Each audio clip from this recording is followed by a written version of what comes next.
شہادت امام حسین کے بعد ایک نئے امتحان کا آغاز ہوا. وہ امتحان آل حسین کے ساتھ تھا، اولاد حسین کے ساتھ تھا. امام علی مقام کی جب شہادت ہو گئی، یہ شہادت اتنی پردرد ہے، پر اثر ہے، جس کے لیے وقت بھی چاہیے، ٹائم کی بھی چاہیے. امام کی شہادت کے بعد سورج کو گہن لگا، دن میں تارے نظر آنے لگے، خون کی برسات ہونے لگی. اس پر یزیدیوں کو انہوں نے بس نہیں کیا شہادت پر، بلکہ انہوں نے گھوڑے امام علی مقام کے لاش پر دوڑائے. شہداء کی لاشوں پر گھوڑوں کی ٹاپوں سے شہداء کے لاشوں کو انہوں نے کچلا.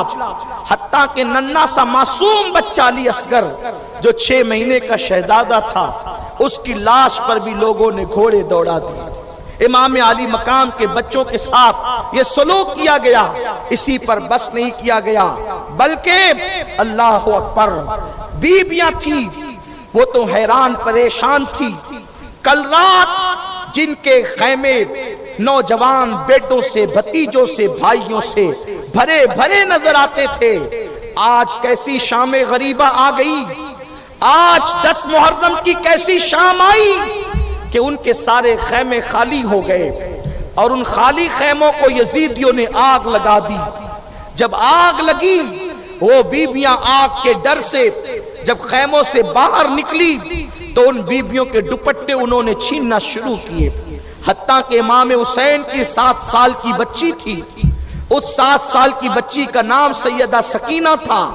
شہزادی سکینہ کے کان سے انہوں نے بالیاں کھینچی، اور ایسی بالیاں کھینچی کہ اللہ اکبر، سکینہ کے کان کٹ گئے. جب سکینہ نے کہا بدبختوں، تمہیں نہیں پتا ہم نبی کی اہل بیت ہے، اور ہمارا دل دکھانے سے نبی ناراض ہوتے ہیں، نبی کا دل دکھتا ہے، قیامت میں کیا جواب دو گی اللہ کو؟ اس بچی نے جب احتجاج کیا اور ان کو نصیحت کی کہ تم نے ایسی بالیاں کھینچی کہ میرے کان کٹ گئے، تو ان ظالموں نے معافی مانگنے کی بجائے سکینہ کے چہرے پہ تماچے مارنے شروع کیے. اس بچی کے گالوں پہ تماچے مارے. سیدہ زینب کی چادر کھینچی، سیدہ ام کلثوم کی چادر کھینچی، سیدہ شہربانو کی چادر کھینچی، ام رباب اور ام اسحاق کی چادریں کھینچی. امام علی مقام کی بیویوں کے ساتھ انہوں نے یہ سلوک کیا، اور اس کے بعد وہ سب لوٹ مار کر کے جب سکون پا گئے تو انہوں نے اونٹ ذبح کیا جشن حسین میں کہ حسین کو ہم نے قتل کر دیا. شام کا وقت ہے، سورج کو تو گہن لگ گیا تھا، سورج غروب ہو گیا تھا، دن میں تارے نظر آنے لگے تھے. شام ہوئی، وہ شام غریبہ ہیں. آج سے 1377 سال پہلے کی محرم شریف کی 10 تاریخ کے بعد جو 11ویں شب آئی، وہ شام غریبہ کہلاتی ہے. امام علی مقام کی لاش پر گھوڑے دوڑ چکے، علی اکبر کی لاش پہ گھوڑے دوڑ چکے، عباس و قاسم کی لاش پہ گھوڑے دوڑ چکے. بے گور و کفن نبی کے شہزادے کربلا کے میدان میں پڑے ہوئے ہیں. وہ شہزادہ حسین عید کے دن جس کے کپڑے ان کا بابا نہ لا سکا، مولا علی اپنے شہزادوں کے لیے عید کے دن کپڑے نہ لا سکے، تو وہ شہزادہ حسین نے نانا کا دامن پکڑ کر کے کہا تھا کہ نانا مجھے کپڑے نہیں آئے، مجھے کپڑے چاہیے. تو رسول پاک نے فرمایا تھا بیٹے صبر کرو. تو امام علی مقام نے کہا تھا غلاموں کے بیٹے کپڑے پہنے، نبی کا نواسہ عید کے دن کپڑے نہ پہنے. تو اللہ کے حبیب علیہ السلام بے چین ہوئے، دروازے پہ دستک ہوئی. آقا کریم نے عرض فرمایا کون؟ عرض کیا گیا یا رسول اللہ آج حسین کا درزی آیا ہے اور کپڑے لے کر کے آیا ہے. آقا کریم نے مسکرا کر دروازہ کھولا تو وہ درزی مدینہ منورہ کا رہنے والا نہیں بلکہ وہ سدرہ کا رہنے والا جبریل تھا جو حسین کا درزی بن کر آیا تھا. عید میں کپڑے نہ آئے تو جس کے لیے جنت کا جوڑا آتا تھا،